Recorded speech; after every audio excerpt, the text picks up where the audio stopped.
All right, hey guys. So as Danielle said, my name is Joey Khamis. I'm a footwear designer, and I'm going to be talking to you through this presentation I'm calling "Designing Off Instinct," talking about communication, intuition, and like the new workflow that kind of designers have done and how Gravity Sketch has influenced it, and all this in relationship to the collaboration shoe that I designed with Gravity Sketch. So just to give a quick introduction about myself, I'm an independent footwear designer. I started Khamis Studio back in 2022, and Khamis Studio is a footwear design studio that strives to push the boundaries of traditional footwear design by centering around innovative processes and mediums like VR. And so as you can imagine, Gravity Sketch is a key part of my design process, and I'll be getting all into like the details of where I use it and how I use it in my process. Just some backstory, as Daniela mentioned, last year at a round conference, we presented this concept that I put together, the shoe concept that I designed with Gravity Sketch. And the brief was to design a shoe that embodies the collaboration of myself as a designer with the Gravity Sketch brand. And as I said last year, we briefly introduced the final concept. This was the renderings of that concept. And since then, I've been developing the concept entirely through Gravity Sketch from start to finish. And then a quick introduction about this topic that I'm going to be covering is like the new workflow. And here's some like the highlights I'm going to get into is that new tools have created new workflows in design, why 3D is becoming a more important designer skill. There's more collaborative learning and designing and communication in more intuitive ways. All right, so first of all, the importance of 3D skills as a designer. As we all know, a big part of a designer's job is communicating their ideas as clear as possible. And we're communicating to so many different types of people, whether it's factory workers, marketing, directors, et cetera, like a bunch of different people. And they all kind of have their own ways of translating our designs, whether it's, sketches or quick prototypes or mock-ups. And sometimes there's a lot of misinterpretation or misunderstanding of what something is. So I think that's where 3D plays an interesting role, where you're seeing what you're getting what you're seeing. Basically, there's not much interpretation there. And another important thing of 3D is having 3D quality 3D assets can remove the need for tedious blueprint drawings and section views that can be sometimes very difficult and time-consuming to put together. It can save a lot of time and money on rounds of samples and prototypes. And I mean, kind of to sum that all up, we're designing 3D products, so it just makes sense that we should be exploring ideas in a more 3D, in a 3D sort of way, in 3D space. So where is 3D's place in the process? And the short answer is 3D should just be used wherever it helps you in your process. There's a lot of misconceptions that people have against 3D as kind of something that designers use. And I think that's been like a muddy conversation that I've seen happen over social media of people saying oh, well, these are just, 3D renderings to look pretty and look cool and like get likes on social media, and it's not real design necessarily. And that's like definitely valid, but I think that's just because there are those like beautiful end results doesn't mean the process of using that 3D was helpful along the way, and actually making some designers process more better and efficient, and making them communicate their ideas better. So 3D, it's not replacing the whole traditional process. Like I said, it's really just finding its place in the process and where it can enhance the process from any point of it, whether it's even just design reviews or making revisions with the factory on like the final samples. And it definitely doesn't replace the fundamental knowledge that's needed to make quality and well-designed footwear. Although 3D has allowed people to create quick models and quick prototypes and 3D prints, it doesn't necessarily mean it's going to be like good design or well-designed shoe. It's obviously something that can help you design a shoe properly, but what's needed is still all those traditional design skills and knowledge, and like the empathy of being a designer and knowing certain functionalities of different types of footwear, whether it's for sport or casual, or if you're more fashion oriented. all those fundamentals definitely still need to be there to make 3D skills and gravity sketch an important and strong part of your process. All right, social media and design culture. I think social media has definitely played an interesting role in my design process and like a lot of our design processes and just kind of like the communication that goes on all over the world through these platforms. We're more connected than ever to not only other creatives but our consumers. So there's an interesting way of getting direct feedback from potential buyers or consumers of the products that we're designing. Uh, One of my favorite things is that there is uh, there's a lot more access to some of the best designers in the world and their knowledge, and you can get advice and tips and tricks from them, like whether they're someone that's really good at gravity sketching, you want to tap into their brain of how they use it. And I know I use it.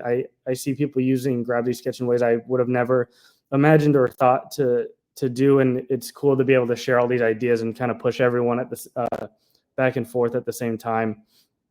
And I think what is created with the designer like environment, at least digitally, is that everything's so much more collaborative, but it's also more competitive, which I think is a good thing because, and I'll get to that in a second, but it allows us to kind of push each other and challenge each other and not just be necessarily stuck in the ways of the past or stuck in our own ways for the entire duration of your design career.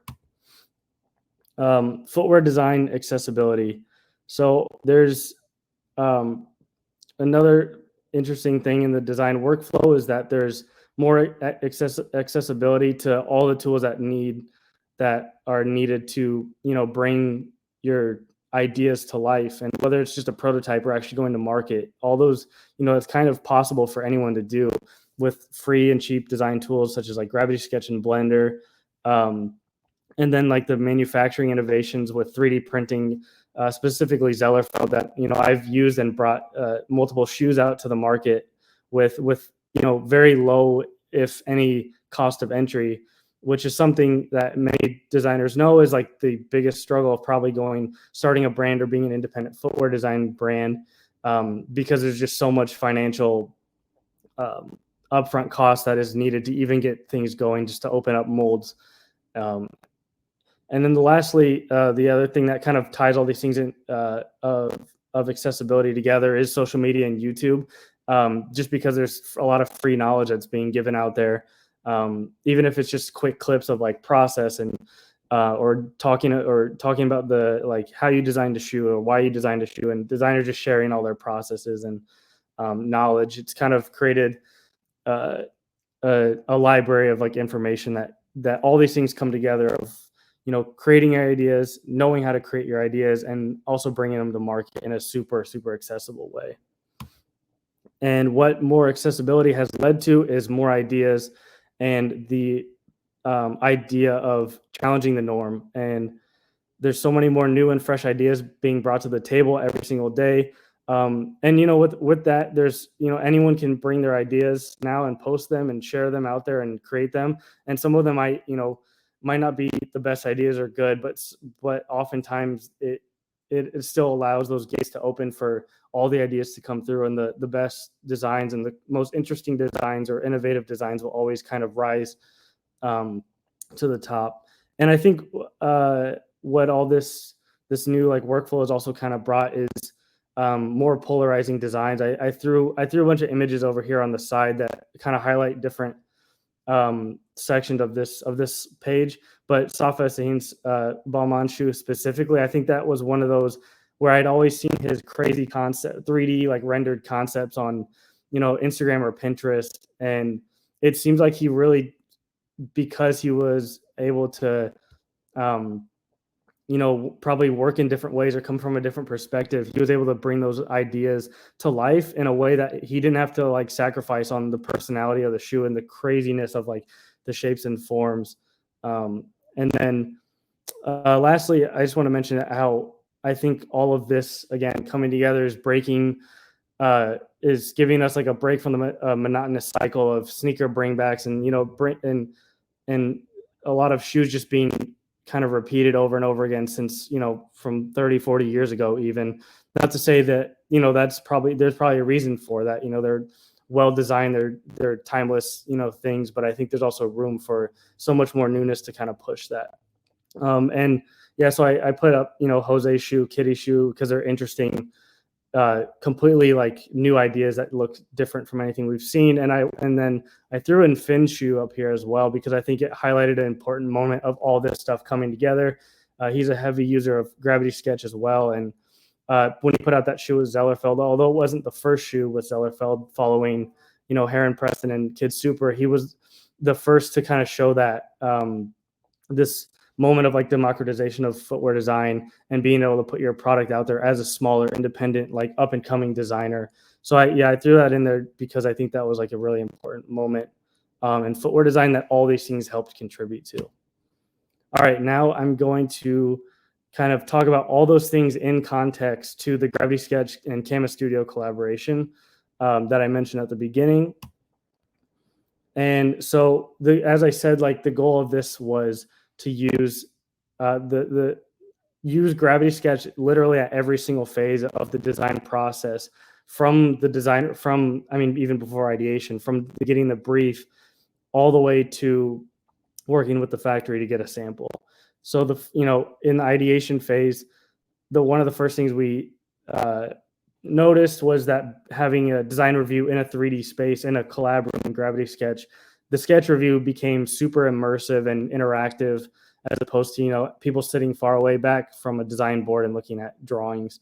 One of the things that was kind of funny, that at the beginning when I showed up with my sketches consisted of 3D concepts and wireframes and like some loose surface design and some images of some doodles and thumbnail sketches as well. But I think everyone was kind of caught off guard of like, oh, I didn't think we were already this far into the into visualizing these ideas. I was able to keep really loose ideas and flowing, like kind of like those like really expressive sketches you have early on, but have them in a way that's translatable to 3D and kind of helps you visualize what this could actually look like as a shoe, as opposed to the classic lateral view sketch and not knowing what the rest of the shoe looks like. And one of the things I wanted to mention that might be like a question people might have is, well, that might be a lot of work to do all this 3D of so many sketches early on in the phase, but once you kind of get the hang of the workflow, it's not too big of a workload even at this early in the stage, and I think it'll help speed things along later as you're making more refinements of concepts and narrowing down to your final design. So more insights from the design review from the ideation phase. One cool thing about having fully 3D quick models was that it sparked immediate discussion of not so much trying to get past the confusion of interpreting rough sketches, but more so the conversation of, oh, these are cool. I like this lacing system here. What if it was like this? And the ability to quickly, someone can grab a model, bring it to the side while I'm talking and make some adjustments to it and make quick, edits to the to a model to show what they mean exactly when they say, what if we did it like this? What if we did it like that? Instead of just, explaining things in words sometimes is very difficult when it's comes to nuanced like parts of a shoe.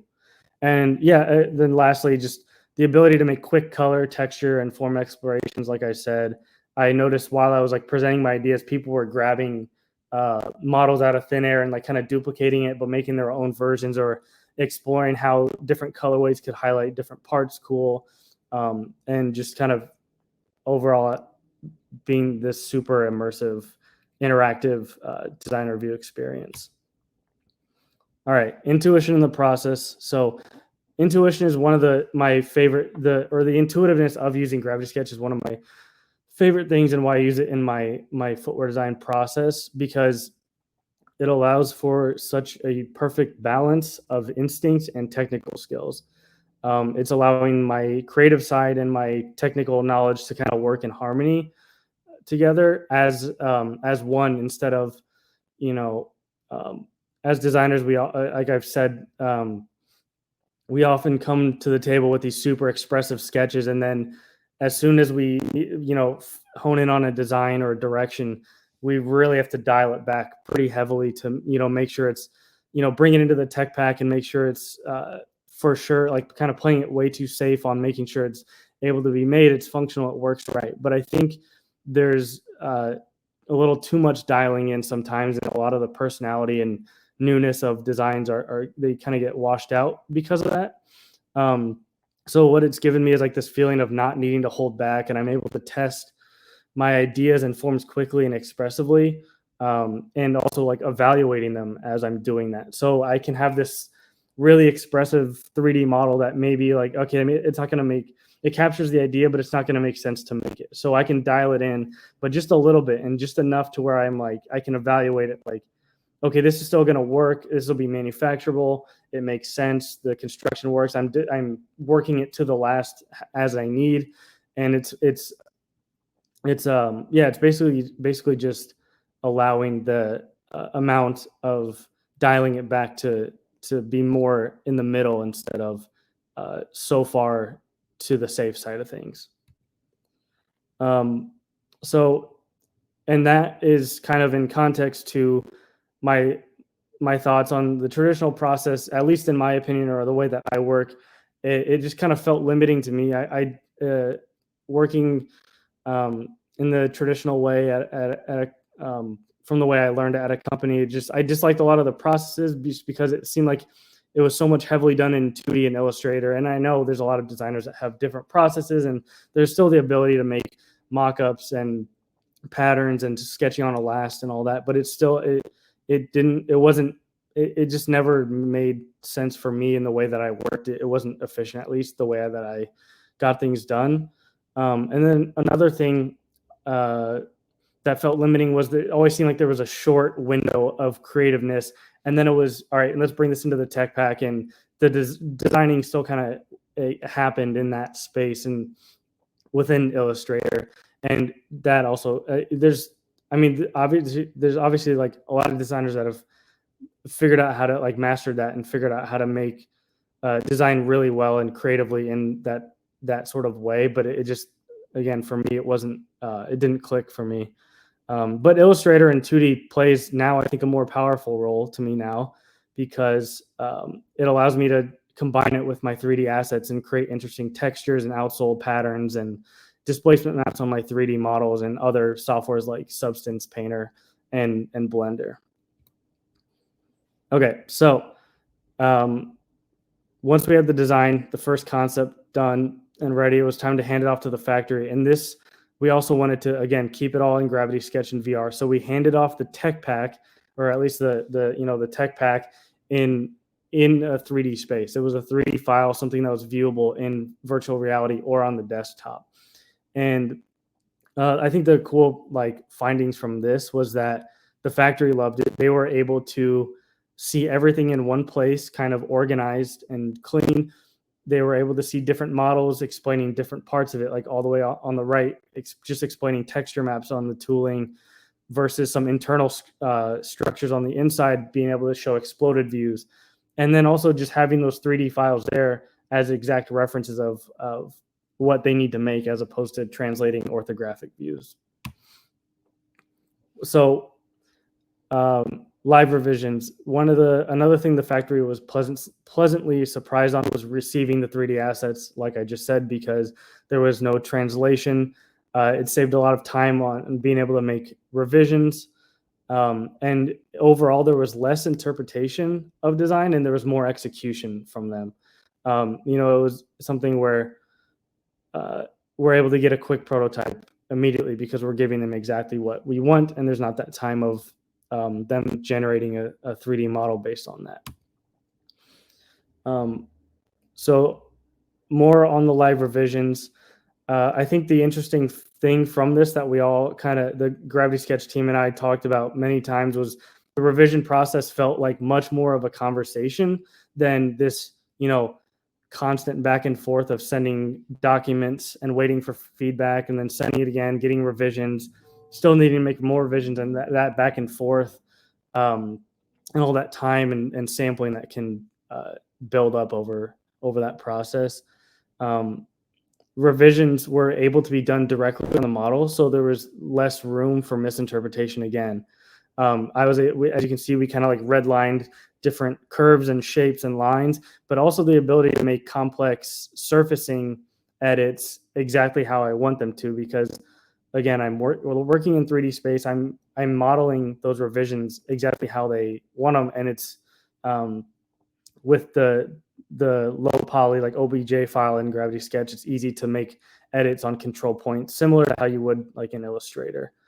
But overall, I think one of the most important things that we found from this session with the factory is that because we were able to have such a more quick back and forth conversation of revisions and why they think we need to make changes, but also meet my design needs, we were able to have like dozens and dozens of revisions that happened within an half-hour session. And that's across the whole shoe, not just on one part, but sometimes you might have multiple rounds of revisions on different areas of the shoe, but we were able to kind of like, it was just so much quick back and forth and get that all done within a quick one session, which led to getting really high quality samples early on in the process. So to summarize all that, this new workflow, the new workflow is more intuitive and collaborative. There's months of time to be saved by implementing 3D and Gravity Sketch into your process where it makes sense. And there's also less misinterpreted communication with the factory with this sort of process. And with that, I will be sharing some images of this is the first sample that we received. And one thing just to mention that is, well, first of all, I'm really excited to finally be able to share this with everyone since we introduced the project last year. And I think everything turned out really great, at least so far where we're at. But one thing just to point out about this was the fact that this was the first sample and it felt much more finished and detailed and like exactly what I was envisioning, which often doesn't happen this early as a first sample sort of thing. So thank you, and I will escape from this, and Daniela can come back, but I also wanted to show I actually have the samples here in hand of the shoe that we designed together with Gravity Sketch. So yeah. That is so amazing, Joey. Can you turn it around? Can we see it a bit longer? Yeah, I'll just keep holding it. I was almost gonna get one of those things to just have it spinning in front of me, but that is amazing. Like really, it's just I can't wait until we have the real ones. This is so crazy. Like when we started working on this project, I remember jumping into Gravity Sketch, and Joey was walking us through this whole creative process and like the inspiration from nature and the frog and like all these sort of different things. And he made some like really crazy shapes at some point. And like this shoe is it's not traditional at all, right? But I think it was so amazing to see all of the different shapes that were coming together because to just think in 3D directly and be able to express himself like that. So yeah, so amazing to see it now come to life. It looks even better in real life than how it does in Gravity Sketch. And so Joey, thank you for walking us through your process and how you think about the tools that you actually use, because I think it's really important for the audience, and I think it was important even for me now hearing you speak about it, to understand and to hear that for a really long time the tools that you were using didn't really make sense for you. And I think a lot of us go through that, right? Like we're like, this is the process that we get taught at school or like at work, and this is what we need to follow, but it doesn't feel right. So it's great to hear that now you were able to find the tools that you actually can work with, Gravity Sketch being one of the biggest ones. But it was also interesting to hear that now you're starting to see where Illustrator fits into your process, because it's not one or the other. I think people are always kind of like trying to have these very polar ideas, like, are you a 3D designer? Are you a 2D designer? But now you're showing the world that you don't have to choose one or the other. So what is next for your process? Like now you're able to kind of like identify these, like the tools that you're comfortable with. How are you taking it to the next level?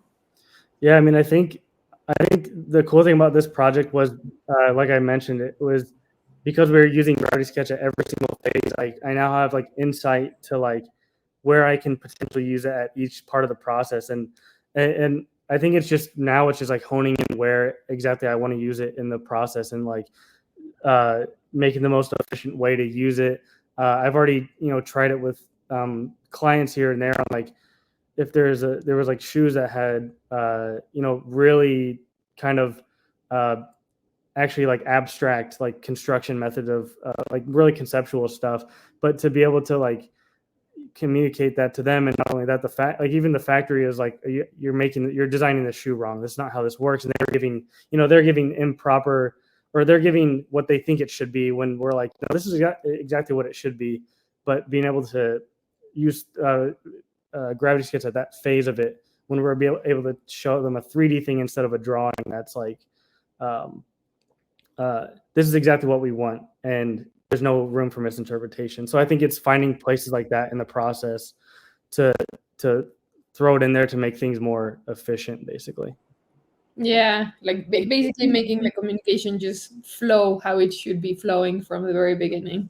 Right, And exactly. so do you think, like in this project that you collaborated with us, and in the projects that you're now working with clients on, are you seeing, like, are you bringing the factory earlier on, as in, can you just create a few lines, do something quite simple, and be able to have feedback before a lot of things get made? Yeah, I mean, it's one of those things where I don't know if it never necessarily brings them along earlier, but I think the time spent to get to the point of sending off to the factory is as so much time has been saved, and so it's starting earlier, even though it's not like necessarily bringing them into the process earlier, because there's you're still sending stuff to the factory when you know what you want to have made, or even like if you have want a few things quickly prototyped or something like that, or sampled up. But I think the main thing is like it just cuts out time of a lot of the tedious work that we do as designers, and it allows more time to creatively explore and technically explore the concept. So this 3D tech pack, it's starting to become a thing, which sounds weird for everyone. It's almost kind of like a dream come true for a lot of designers, because they don't have to do a tech pack, a traditional one, anymore. But obviously, there is some technicality that needs to go into this, right? So like what are some of the things that you're now making sure that your 3D tech packs have, or like how do you envision these 3D tech packs to evolve? Like, it's not just sending a 3D file, right? Like, you need to have a little bit more information. How are you doing all of this? Yeah, I mean, beyond just having the 3D file, there's still things like with unless it is a 3D printed shoe or like a clogged sort of thing, there's knits and leathers and so many different materials that aren't exactly like, it's not something you can just print and have you still want the sample is going to be in material, and it's going to be created from a flat pattern. So it just, if there's ways to communicate that in whether it's callouts or exploded views of parts, explaining that in a more 3D visual way. Like for example, in our shoe at the beginning, I was like exploring the idea of having a support structure on like internally in the shoe, and we were able to highlight that by hiding certain parts, and having that be a separate model within the tech pack, just to show that one call out. So yeah, I mean, I think it's just really making sure when I'm creating that 3D tech pack, it's explaining every sort of thing they could maybe even question, and leave no room for question or misinterpretation. And so everything in a normal tech pack and beyond, but just in a 3D way. Yeah. All right, let's answering kind of like the last question that we got here. And I'll ask one more question for the audience, and then I'll bring our guest Q&A speakers. How much of a learning curve would you say is in learning 3D modeling in a 3D environment like Gravity Sketch? Can anyone do it, or does some design experience help? I mean, design experience definitely helps for knowing how to use a Gravity Sketch, but like, I mean, anyone can hop in there and start doodling and making surfaces and stuff just to like, mess around and get the hang of it and learn the workflow. That's what I did. I think the main thing, like the difference between that and me trying to the learning curve of learning other 3D softwares was, there's just so much of a learning curve just to even make something, and just have some sort of like feedback and results. So I think that's what really the intuitiveness again sped up the learning process a lot, because you're able to hop in there and quickly just make wireframes and surfaces and stuff. Even if it's not good yet, it's still you're able to know you know what you can do. So now you just have to apply that to the ideas that you want to make.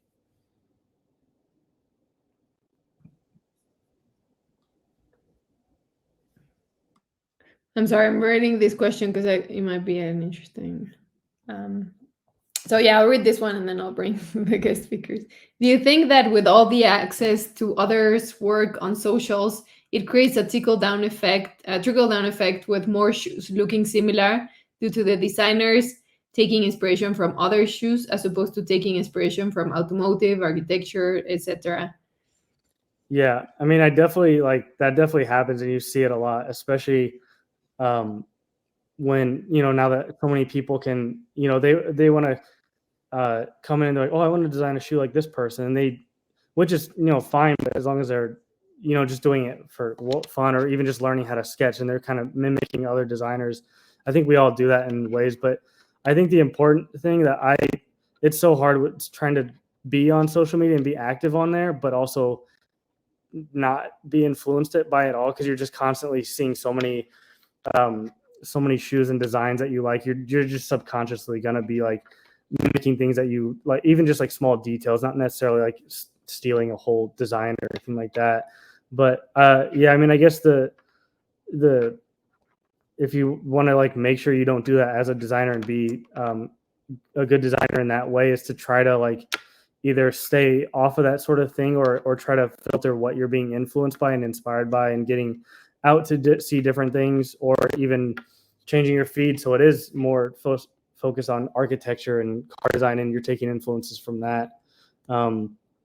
Yeah, I try to not take inspiration from footwear at all, although it's inevitably there's so many ideas you're gonna accidentally copy something at some point.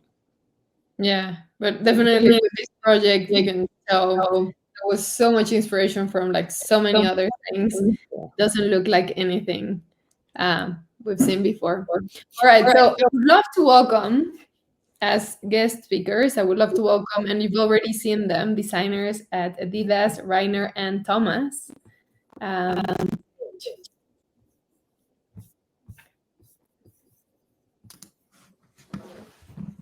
Hello.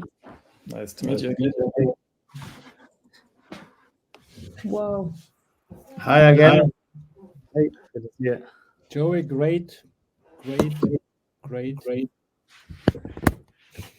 Thank you.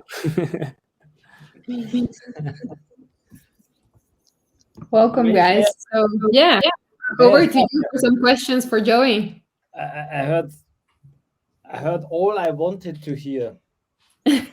What I liked most was the term live revisions. Live revisions. Yeah, that was definitely one of the biggest moments I kind of looking back on it, I pulled from is just like, yeah, I mean, having so many rounds of revisions and back and forth and just waiting for, that revision to happen, but to be able to have it as more of a conversation, it's like, it just, it's not skipping the steps of like getting to the final design, but it's speeding up all those steps into one little moment, I think. Another term was 3D tech packs. Yeah, that was fun to put together with the team, like Jared and Austin and all them. It was cool to see how they put, like, I had my design and it was cool to see how they translated that to a tech pack in 3D, and something that would be still make sense to a factory, even though it's a completely new way of seeing it. And the fact they didn't have to necessarily be in VR to see it, they could still see it on their desktop, although the experience is a little bit more elevated in VR. Yeah. Then I come to my question: how would we set up such a process with a factory, with a development team? What is your recommendation? Yeah, I mean, that was a lot of that was kind of that may be a question more for like the from the Gravity Sketch side of the people that were kind of like acting as developers from that. But I think it's a big part of it was the fact that the factory was open to like kind of innovating in that way and innovating the process. Other than that, it was really just, making sure for that revision session, they were able to have just base knowledge of just how to use like the very, very basic tools and have a headset on hand to jump into the space. They didn't need to have super technical skills of how to sketch in there. They just needed to, circle some things and highlight some things, and the conversation could go with there. It just added another level of the a visual description to what they were trying to, communicate to us and what we were trying to communicate to them. So your factory is using it as well, Gravity Sketch? They used it. Yeah, they used it for this project. I'm not sure how much they've used it before or on other things. But yeah, they use Gravity Sketch for that part of the process. I have a question to this very last step of the process. When you hand over your files to the factory, can they use the OBJ files directly for production modes, or do they still need to convert it into Rhino files or whatever? Yeah, I think ultimately they had to still convert it to in Rhino, I believe, is what they used. But the fact that I think where the OBJ kind of came in was really convenient was it was a low poly model with not like a ton of tiny little faces that you can't really make revisions that easily. So it helped the OBJ before it came to the production part of things. It was they were definitely like pleasantly surprised to be able to make really clean edits by just adjusting control points on those models. Yeah, that's how it should be. I have another question. The tools you're using when you are creating something will define the outcome, and we all know how we are using the tools in Gravity Sketch and which tools are offered. Do you think using Gravity Sketch somehow has an influence on the outcome, the design? Like, can it spark a trend in design to get more into organic, fluent shapes than more geometrical shapes? So what's your opinion on that? Yeah, I mean, I think there's definitely like a moment where you would start to see, like, when people were just getting into Gravity Sketch, and even myself, like, it was kind of changing. There was kind of like a similar aesthetic that was like across all of them because of the organic and flowing like lines of the thing. But I think as you see people get more used to the program and find a way to put it in their process, it's more of just a way to like using Gravity Sketch to telling it what to make and not having it dictate what you're making too much, because then I just don't think that's a conversation I've had like with Gravity Sketch before too, of like it shouldn't be a thing that's going to like create a whole new design aesthetic that you see as like a trend across so many like designers. You're still going to see people's individual style and design language. But I mean, I guess the ways that it does influence that is just that it, I think it just allows me to explore more ideas so quickly, and like having that sculpting way of designing as opposed to sketching a bunch of orthographics and then translating to 3D. That's how it influences me, but I try to tell it what to make and not have it influence me too much. Yeah, thanks. All right, we have time for one last question. Rainer, Thomas, do you have any questions, or should we pick one from the audience? Guess the audience should have a chance. All right. Well, this is not so much a question, but a comment. But yeah, it's interesting to talk about it. Like, it says managers keep pushing for time being saved, and now they have the tools, and they're not like they don't want them. And so, what would you say to that? And I guess this is a question for like all of you guys. Yeah. I mean, I think part of it is just because when the time that could be saved is like, oh, well, I have to learn this whole program, so that's going to take a lot of time, or like adding a whole new thing into the process, that's just going to add more time to it or whatever. But I think, once you get past the learning curve of it, I think you'll start to find where it, the time that's saved is, maybe even the time of the whole process is still the same, but the time that you're spent doing creative and problem solving and stuff, you have more time for that because you're able to see your ideas quicker. Yeah, I mean, I think that's one of the things that I noticed. It's like hard to implement that or have managers bring that into the process until they really see. I think it's one of those things you have to do it to show that it's gonna save that time, or else it's gonna be this constant thing of, it's like, well, it could save time, but we don't know how to do it. And then that's just going to be a repeating kind of pattern. But I'm curious to hear your guys' thoughts on that too.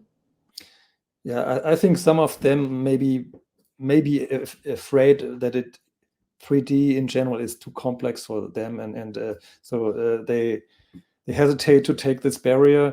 But I think it's up to us to educate them that it can be really intuitive when you are using the right tools, and that will lower the barrier and spread it more globally.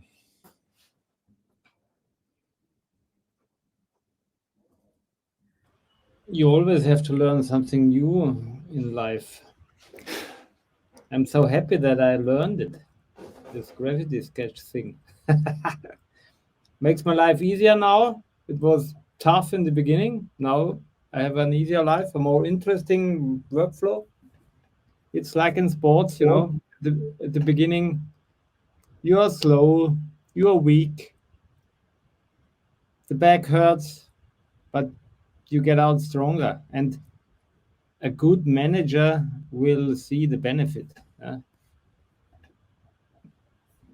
And just to kind of comments that I've seen on that is just like orthographics are still good, or some people don't work that way, and it's still like, I think that's the thing is like, all the designers should be open to trying it. If it helps your process, use it. If it doesn't, then do it the way you still do it. Because again, like, people have clearly made amazing footwear in the way that it's done, and like drawing orthographics and all that stuff, and sending that to the factory.